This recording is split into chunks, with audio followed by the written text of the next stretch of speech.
Trump's just played his EV Uno reverse card. Here's what it means. And I thought, given the topic, I'd wear an appropriate jumper.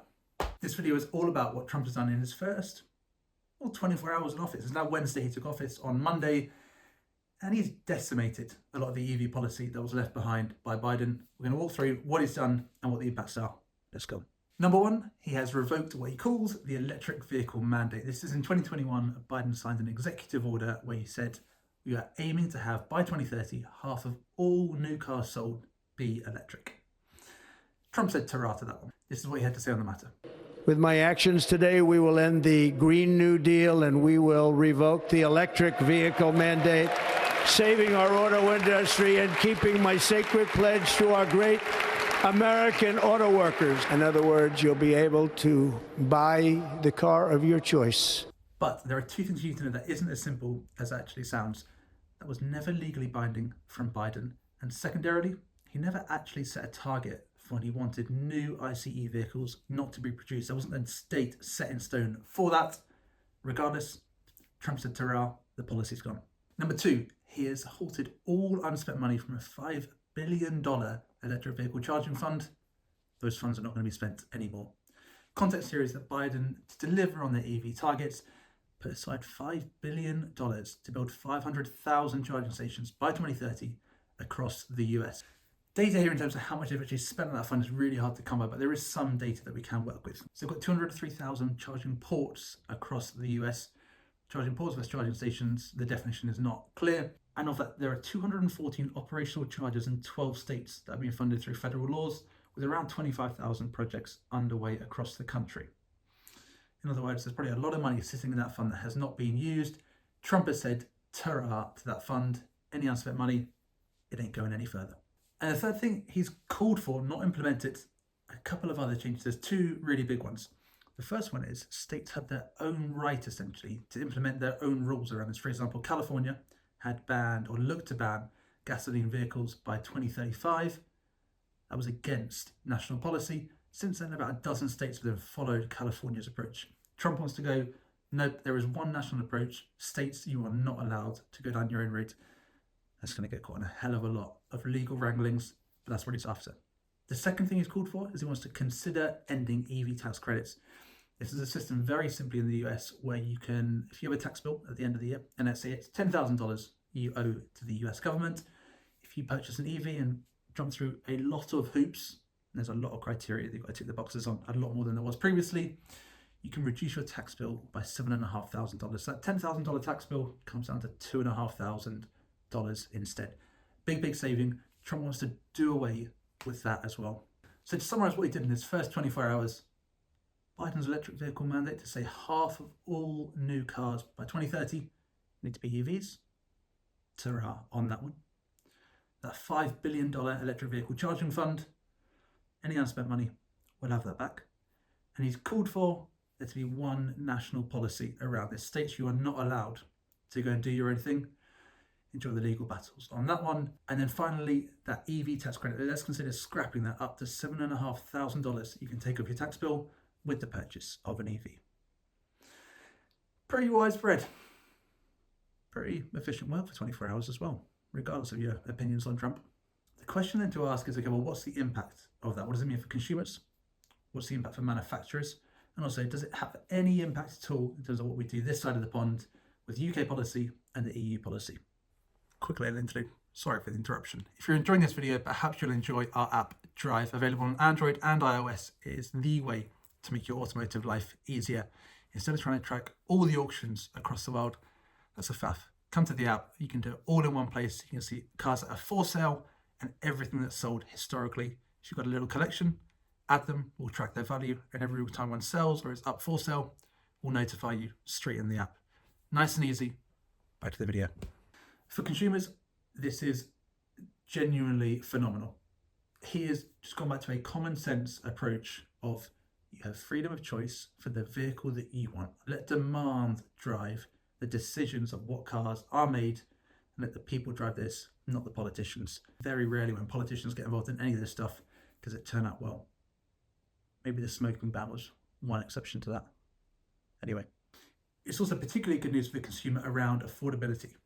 There was some UK government research that said if you compared an electric vehicle to the comparable ICE as a new price, EVs were about 50% more expensive on a comparable like-for-like vehicle basis. That number is now closer to 40%. It's going to get lower and lower. But with the cost of living pressures that many around the world are facing, affordability-wise and for consumers, it's got to be good news. Side note, I'm not going to get into the environmental details and wranglings around this. There will be a whole nother video all around that, so sit tight. If you're a manufacturer, part of you is absolutely fuming. Part of you is delighted. Delighted because that unrealistic 2030 goal to have half of new vehicle sales be EVs has disappeared. To put some context on that, last year in the US, EV sales were about 8.1% of the market for new vehicles sold. It's up about 7% on the year before. To reach 50% by 2030, that is going to have to increase 35% year on year. So every single year, the number of new vehicles sold has to increase 35% to hit that target. Last year it rose 7%. To get 35% compound growth year after year is pretty bonkers. Thankfully, that target is no more. However, they're also going to be apocalyptically hungry. It must be unbelievably difficult to be a manufacturer right now. You've got products that take 5+ years to go and develop. Yet at the same time, you've got a policy that is fundamentally changing drastically around EV adoption every 5 years. How on earth you can run a company with that level of instability is beyond me. And you look at all of the manufacturers right now, particularly in Europe, and they are really, really struggling. And it's not just because of the indecision of policymakers, there's many other factors. But I think that's probably got to be one of the worst jobs in the world right now. CEO of a manufacturer. I wouldn't want to do it. On balance, I think if you're a CEO of one of these companies, you've got to be pleased with the outcome here. That unrealistic EV target is no more. It was openly talked about that was not an achievable thing.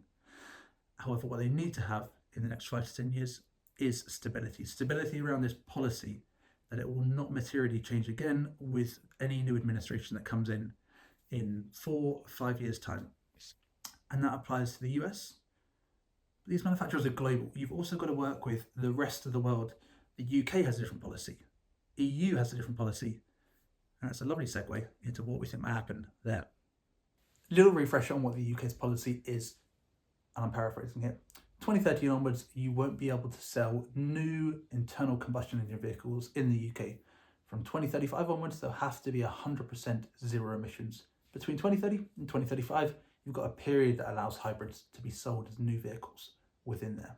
You've also got a sliding scale where every single year manufacturers have to sell an increasing proportion of EVs as their total of new cars sold. So for example, in 2024, a manufacturer would need to have sold 22% of their new cars as EVs. If they don't, there is a massive fine of £15,000 per vehicle not sold that they're going to get hit with. That means if you miss that target, if you're at 21%, you're going to get that £50,000 fine for every single vehicle you didn't sell to meet that threshold. There's ways around it where you can buy and sell these credits between different manufacturers, and also you can borrow them for future years. However, there is a massive financial penalty for not doing so.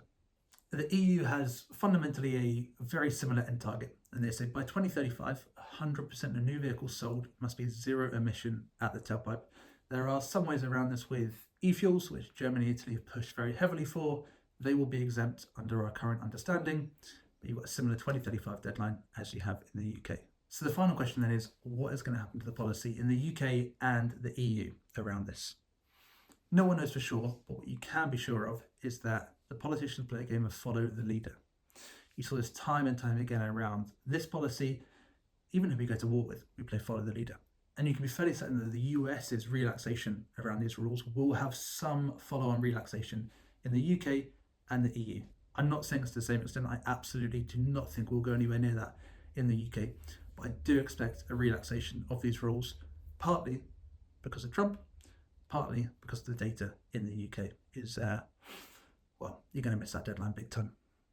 there we have it. Trump has played his EV Uno reverse card. Let me know your thoughts on his policy there and also what it might mean for the UK and the EU in the comments below.